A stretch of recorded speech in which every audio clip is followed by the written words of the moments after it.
Hey there everyone. Recently I saw a question come up on Facebook about how to restring a Strandberg without having all of the ball ends of the strings protruding from the tuning adjusters. So I thought I would just share my method for how I restring my guitars. I'm sure there's probably a video of it on the internet already, but anyway, this is the way I do it. A couple of things to note when restringing these.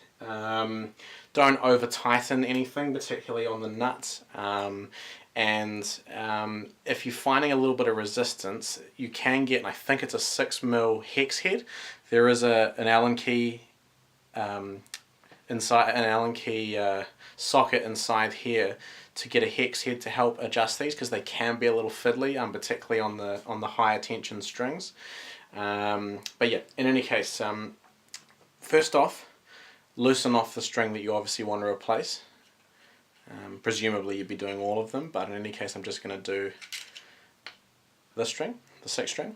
So loosen it right off, and obviously just make sure that this carriage that the string, the ball end sits in, is right the way forward. Then we're going to flick the guitar over. Now with these two, take them right off. I don't like leaving them on. Take them right off and just put them somewhere safe. You obviously don't want to lose them. They're going to be a painful part to replace. But it doesn't matter where on the guitar they go, they're all the same, so don't panic about that. Now, loosen off the string that you obviously want to replace, like so. And just pull it through. Now,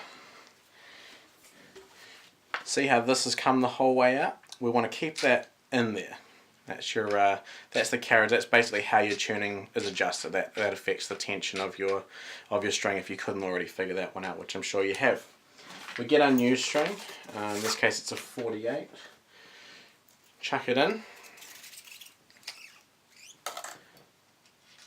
Now what I like to do as well when I do these is give the strings a little bit of a bend upwards. You're going to trim this part of the string off anyway, and what this just helps is it helps you bring the string out of this cavity. They can be a bit painful otherwise. So just put it in, and then the nice little bend helps it pop out and pull it through. Now when you're putting it through the nut end, there's a little bit of a, well, I think a little bit of a trick to this. First up, you want to make sure that you have the string nice and centered to the grub screw that's here, because on the thinner strings, it's not so much a big deal on the wound strings, but on the plain strings, when you pull them through, you can actually have them sitting off the side, and they actually can slip because there's not enough of the grub screw clamping down on the string. So just make sure they're nice and central. Now what I do is I pull the string and I put some tension on it, like so. You have to swing off it, but just enough to keep it nice and taut, so it's quite taut, and then just lock it up, nip it up with your Allen key. So just get that to level first, and then just nip it up. Now you do not have to swing off these, they're pretty good. These feel like alloy of some description, so you don't want to be really screwing them, otherwise you're going to strip them out. And the way I like to check them is, rather than swinging off from this end, I just sort of give them a little tweak from there, and that's enough. Now what that's done is it's already put quite a bit of tension on the string, so that when it comes time to actually tune it up, we'll get our little tuner, put it back onto the thread. Now this guitar is set up in drop C with a drop G on the top, so it's not going to require a lot of adjusting anyway to get to tension, but in any case you will find this will save you a lot of time winding if the string's already at some tension.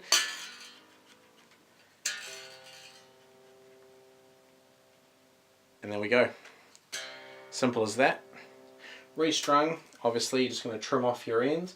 Again, if you're confident that you've got them locked up, I like to trim them extremely nice and close to these nut pieces, the locking pieces, but you know, do with it what you will. It also just saves you catching your hand on them, which we've all done a million times.